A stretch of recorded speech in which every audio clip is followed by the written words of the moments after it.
Puis une présence est arrivée, qui a fait que tout en moi soit figé. Je le connaissais, avant même de savoir que je le connaissais. Cette reconnaissance a sonné en moi comme une cloche, ange gardien. C'est le terme terrestre pour cela, mais ici, cette catégorie s'est transformée en certitude. Bienvenue sur Levons le voile. Avant de commencer, n'oubliez pas de vous abonner et d'activer les notifications pour ne manquer aucun autre récit d'expérience de mort imminente. Si vous avez vécu une expérience similaire, partagez-la dans les commentaires. Votre témoignage peut vraiment aider. Ce soir, nous vous proposons le récit d'un jeune homme de 20 ans, originaire du Texas, à la fin des années 1970. Une journée caniculaire au bord de la rivière Comal vire au drame. Une glissade sur des algues, un courant soudain et une noyade presque fatale. S'ensuit un passage, d'une clarté saisissante à travers un tunnel de lumière, un contact télépathique avec des ancêtres, la présence d'un gardien à une frontière rayonnante, et un retour à la vie spectaculaire. Cet épisode contient des références à la noyade et à des émotions intenses. Attention, âme sensible s'abstenir. Installez-vous confortablement. Voici l'expérience, telle qu'elle s'est déroulée.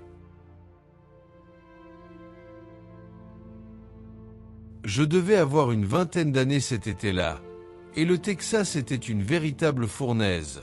L'air scintillant au-dessus de la rivière Comal. Les rochers étaient si brûlants que les gens sautaient et dansaient pour éviter de se brûler les pieds. La rivière était un véritable chaos comme seule la chaleur sait le créer. Des adolescents sautaient la barrière, ignorant les panneaux de danger. Ils se jetaient du pont, comme si c'était un défi qu'ils ne pouvaient se permettre de perdre. Ma mère ne voulait pas venir, elle était inquiète.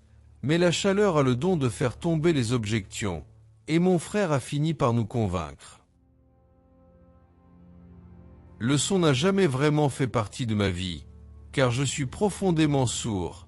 Alors la rivière, les cris, les rires, tout cela n'était que mouvement et vibration, un langage corporel. Le soleil cognait dur, la chaleur était impitoyable et l'eau était un soulagement. Dans cette foule liquide et dense, il était facile de se perdre de vue. Je me suis retrouvé séparé près d'un barrage étroit, une chute plus faible que le courant principal, avec un rideau d'eau où la rivière glissait d'un rebord d'1,20 m à 1,80 m et s'écrasait sur le bassin en contrebas. Cela me semblait du haut de mes 20 ans, gérable. J'ai posé le pied à la surface, les algues glissaient sous mes pieds nus, et le monde a décidé que mon équilibre n'était pas au programme. Je suis tombé rapidement. Pas le temps de me retenir, pas le temps de faire demi-tour, juste une glissade brutale dans la chute. Le courant m'a saisi, m'a retourné, m'a plaqué sous le point liquide du ressac. Le haut et le bas ont perdu leur sens, la droite et la gauche ont fondu. La rivière s'est condensée en force et en vitesse, en un silence tonitruant, qui ressemblait à l'intérieur d'une tempête. J'ai essayé de m'en extirper, mais j'avais perdu tout sens de direction, comme un mot que j'ai connu la veille, qui s'effaçait le lendemain. J'ai gardé la bouche fermée jusqu'à ce que je ne le puisse plus. L'eau s'est engouffrée, et la panique m'a transpercé comme un couteau. Mes pensées se sont tournées vers ma mère, vers son regard inquiet, puis vers le fait que personne ne semblait s'en apercevoir. Il n'y avait pas de maître nageur, et des personnes sur des bouées passaient au-dessus de ma tête, indifférentes. Ma poitrine brûlait, le froid me transperçait la peau. Un rideau noir a glissé vers le bas, immobile et définitif, et avec lui, une dernière pensée surprenante. Alors c'est ça, c'est la porte. La porte s'est fermée, puis quelque chose d'autre s'est ouvert. Tout a commencé dans mes pieds. Un picotement fin et lumineux, qui a grimpé comme une mèche que l'on allume. Un crépitement d'électricité qui a parcouru mes jambes, mon torse, jusqu'à mon crâne, explosant dans un choc de conscience, si pur, que j'avais l'impression que quelqu'un avait concentré toute la réalité dans sa mise au point. La conscience ne s'est pas estompée, elle s'est multipliée. Je ne perdais rien, je gagnais tout. La revue de ma vie est arrivée comme des bobines de film, lancées toutes ensemble dans un projecteur, parfaitement synchronisées année après année, visage après visage. J'ai vu ma naissance, et le premier regard de ma mère croisant le mien, ressentant un amour aussi intense que le lever de soleil sur un lac. J'ai vu mon père me soulever dans les airs quand j'étais petit, l'arc de ses bras, ce sourire toujours un peu mystérieux. J'ai vu mon frère et mes sœurs, et la complicité qui nous unissait, aussi dense comme du miel sous la lumière. Les scènes s'accéléraient, toujours plus vite, jusqu'à ce que chaque fil devienne une tapisserie, et la tapisserie une simple étincelle, explosant en un champ d'étoiles. Une lumière, non pas un rayon, mais un spectre vivant, m'attira comme la gravité. Le tunnel n'était pas un vide, c'était un courant d'intelligence tressé de couleurs, comme si toutes les longueurs d'onde avaient pris conscience et m'accueillaient chez moi. Tandis que j'avançais, non, tandis que j'étais transporté à travers lui, je pouvais apercevoir à travers la transparence du tunnel, des bribes d'espace, une sensation d'immensité et d'ordre, une architecture cosmique que mon esprit reconnaissait sans qu'aucun mot ne soit nécessaire. Le temps changeait ses règles, passé, présent, futur, étaient empilés plutôt qu'étirés. Je ne me souvenais pas, ou ne prédisais pas, je comprenais, tout se produisait en même temps, superposé comme des plaques de verre, et pourtant rien ne semblait encombrer, car j'existais dans une simultanéité parfaite. Puis je suis arrivé près d'une frontière. Il n'y avait ni clôture, ni mur. C'était plutôt comme un seuil lumineux dont la seule présence communiquait la loi. J'ai alors parfaitement compris que si je franchissais ce seuil, je ne reviendrais pas. Cette connaissance ne m'effrayait pas. Elle dénoua tous les nœuds qui m'avaient entravé. Le poids des règles et des institutions, toutes les obligations imposées par le monde, s'évanouirent comme un vieux manteau, et je restais là, léger comme une plume, stupéfait par la liberté. J'ai perçu des présences, des gens alignés juste au-delà du seuil. Je les connaissais avant même de les voir. L'ascendance n'est pas seulement une question de sang, c'est une reconnaissance, et je les ai reconnus instantanément. Ils parlaient comme la lumière parle, directement dans la compréhension. De la télépathie si vous voulez, mais ce mot sonne trop mécanique pour ce que c'était. Étant profondément sourd, j'avais toujours vécu dans un monde où la parole conventionnelle n'était qu'un canal parmi d'autres, mais ici, tous les canaux étaient clairs. Leur attention réchauffait comme une douce chaleur sur la peau, et leur surprise aussi. Je l'ai compris clairement. Que fait-il ici? Non pas méchamment, simplement surpris. N'est-ce pas plus tard pour lui? Et pourtant, les bras ouverts, la joie non dissimulée, l'amour aussi évident que le souffle. À travers une vision partagée, j'ai aperçu une ville, non pas construite, mais aboutie, née de la perfection, avec une géométrie adoucie par la lumière, impeccable et vivante. Il n'y avait ni trottoir, ni panneau, ni jointure. L'endroit semblait une pensée achevée. Puis une présence est arrivée, qui a fait que tout en moi soit figé. Je le connaissais, avant même de savoir que je le connaissais. Cette reconnaissance a sonné en moi comme une cloche, ange gardien. C'est le terme terrestre pour cela, mais ici, cette catégorie s'est transformée en certitude. Il était là à ma naissance.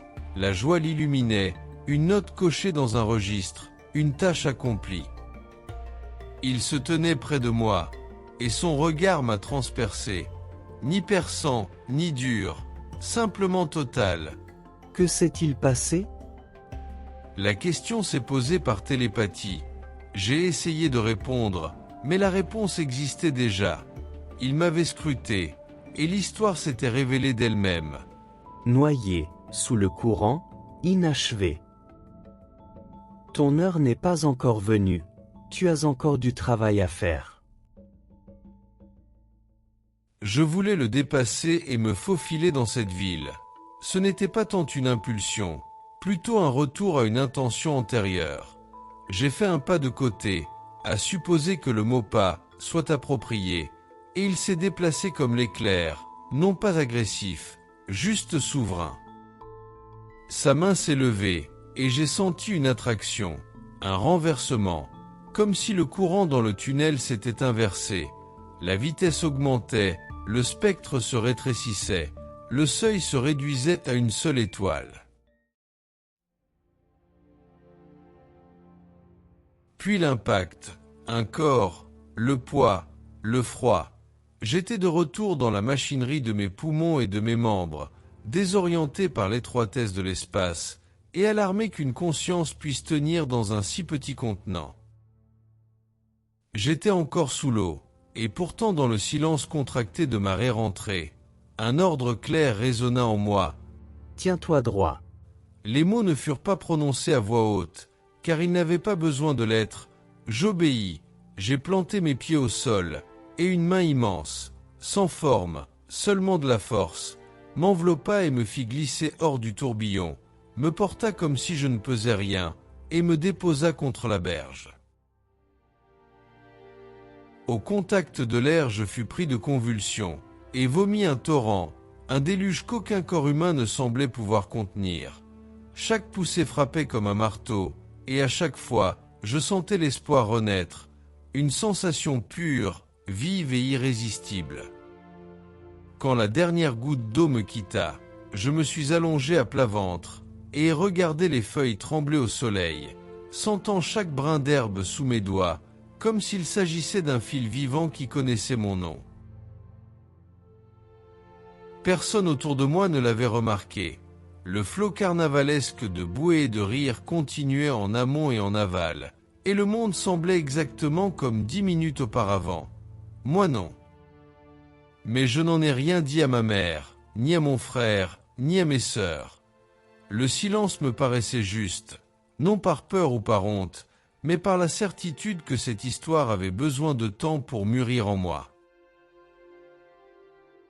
Ce souvenir n'est pas un souvenir au sens ordinaire du terme. C'est un lieu où je peux encore me tenir, et d'où je peux voir au loin. Il a du poids et de la dimension.